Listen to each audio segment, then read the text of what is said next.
김대중 대통령이 그렇게 유식하고 그냥 단순하게 아는 것이 많을 뿐만 아니라 그것을 자기가 그 가려고 그러는 방향으로 상대방을 끌고 가는데 설득력 있는 논리를 조직할 줄 안다 이거야. 한 분은 허공에 점을 찍고 한 분은 목표를 향해서 상대방을 끌고 가는데 계속 딴짓하려는 걸 계속 달려가면서 끌고 가는 끈질김이 있고 그 결국 그쪽을 끌고 가고 그 다음에 노무현 대통령인데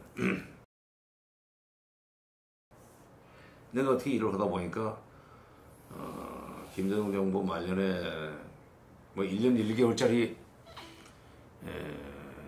임기가 확실하게 보장되는 장관의 임명을 받았어요. 1월 29일 날 1년 받았으니까 2월 25일이면 이제 다음 장관한테 물려줘야 되는 거 아니에요? 네. 1년 1개월짜리야. 많이 1년 1개월도 안 되지.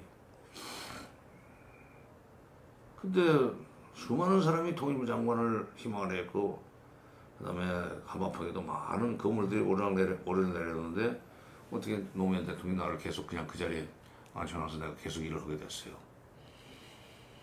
그래서 이제 4월 초에 노무현 대통령 취임 후 첫 남북 장관회담이 4월 하순에 평양에서 열리게 돼 있었어요. 그때 이제 새 대통령이 들어서거나 장관이 새로 들어서면은 그 남북 회담이 열리는 경우에 가서 직보를 좀 합니다. 네. 또 그 직보를 받고 싶어 하고 회담을 도대체 어떤 식으로 운영하려고 하는지 직보를 받으려고 그러지. 어떤 대통령은 직보가 필요하냐고 물어보기도 했지만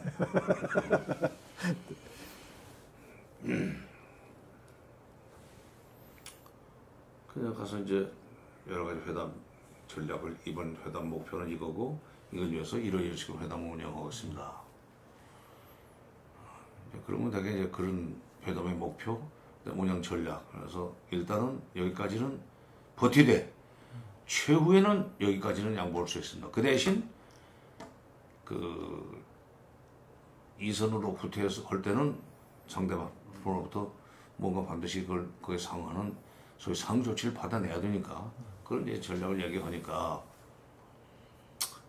뭐 좋습니다. 뭐 회담 많이 해보셨으니까 잘 하실 걸로 믿고 나는 그 우리의 대북 지원은 인도주의도 아니고 동포애도 아니라고 생각합니다. 그래서 내가 이거 인도주의도 아니고 동포애도 아니면 도대체 이게 무슨 말인가? 이게 하지 말라는 얘기인가? 아니면은 뭐 조건을 달라는 얘기인가? 그 인도주의도 조건이 없잖아요.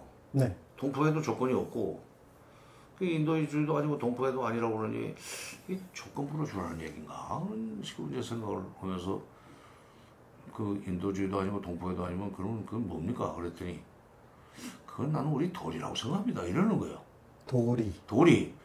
도리라는 것은 일방적인 거고 상대편으로부터 무슨 반대급부나 거기에 상응하는 무슨 그 보답을 바라고 하는 건 아닙니다. 네.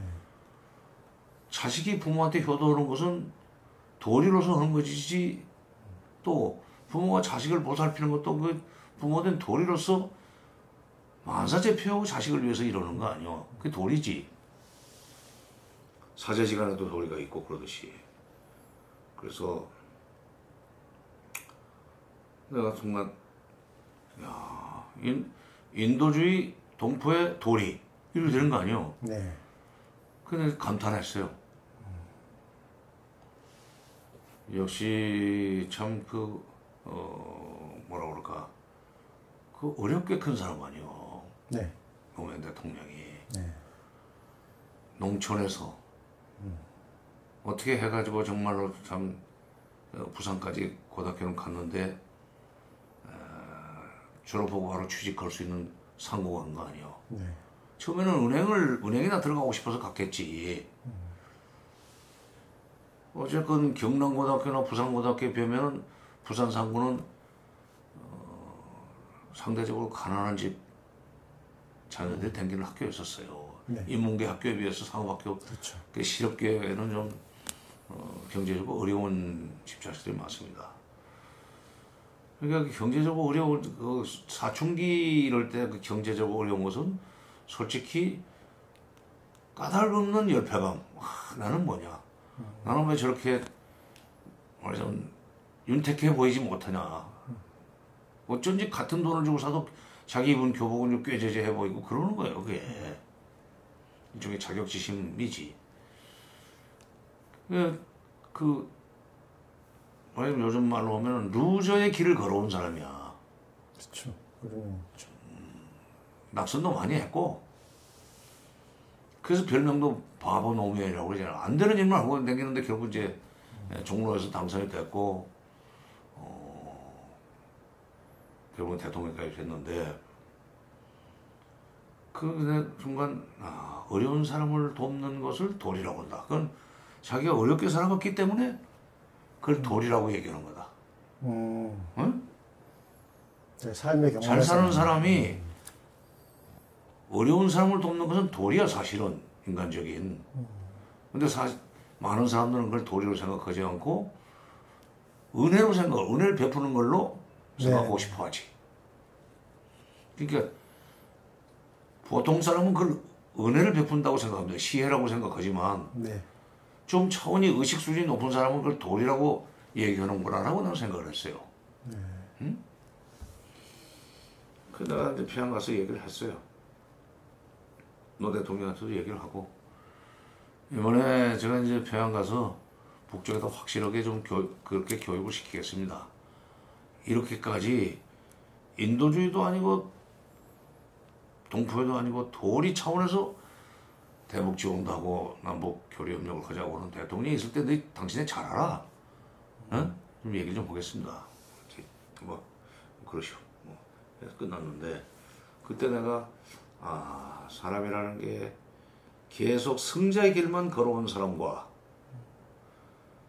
그 근근히 그냥 그 연명하면서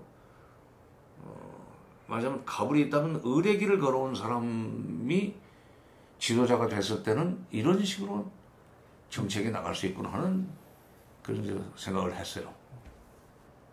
그거 진짜 뭐 어렵게만 살았잖아요. 네.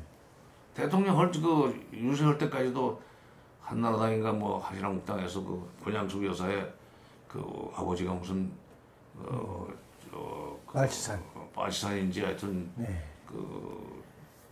그쪽에 부역했다고. 네. 그 무슨 뭐 벌이라고 그러니까 지금까지 그 살아온 아내를 그런 거 대통령 좀 되겠다고 그걸 벌이라고 하면 난 차라리 대통령 안 한다고 그래가지고 그러면서 확 그렇죠. 인기가 올라간 거 아니야. 네. 아주 인간적인 그런 사람이 됐지. 그때 뭐 버린다고 할 수 있는 사람은 없지만 그래도 그걸 용기 있게 나는 차라리 대통령을 안 했으면 안 했지, 그런 것 때문에 아내를 버릴 수 없습니다 하는 얘기를 할 수 있는 것도 힘들게 살았던 경험이 있기 때문에 그러는 거예요. 부잣집에서는 거기에 모든 것을 다 그냥 부모가 다 해주는 식으로 그게 떠받들려지면서 살았던 사람이 그런 대선 후보까지 가는 게 쉽지는 않아요. 응? 그러나 어쩌다 그렇게 됐다 할지라도 그런 얘기 들었을 때 그 자리에서 탁 그렇게 치고 나갈 수 있는 용기는 없습니다. 예. 그러니까 결국은 독일의 속담에 마지막 웃는 자가 가장 많이 웃는 자다 하는 속담이 있어요. 네. 그러니까 이제 우리 학생들도 이제 이 방송을 듣고 뭐 학부모들도 듣겠지만 본인이 또는 자기 자식이 지금 그렇게 잘 나가는 학생이 아니라고 할지라도 마지막에 최종적으로 결승점에서 테이프를 끊으면 되는 거예요. 용기를 잃지 마시라고 하는 얘기를 하고 싶습니다. 그런 성공의 이 사례가 바로 노무현 대통령이에요.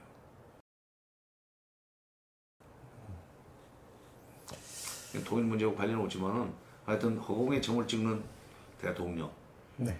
그 다음에 상대방을 설득을 해서 자기 정책 목표에 동의하도록 만들기 위해서 100분 동안 젖먹던 힘까지 동원해가지고 설득을 해서 결국 완전히 딴 사람이 딴 연설을 하도록 만드는, 집요하면서도 엄청난 지식을 가지고 있는 대통령.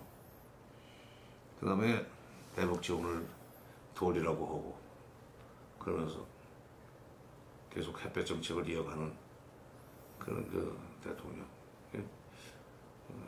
그건 참 기억에 남습니다, 세 분이.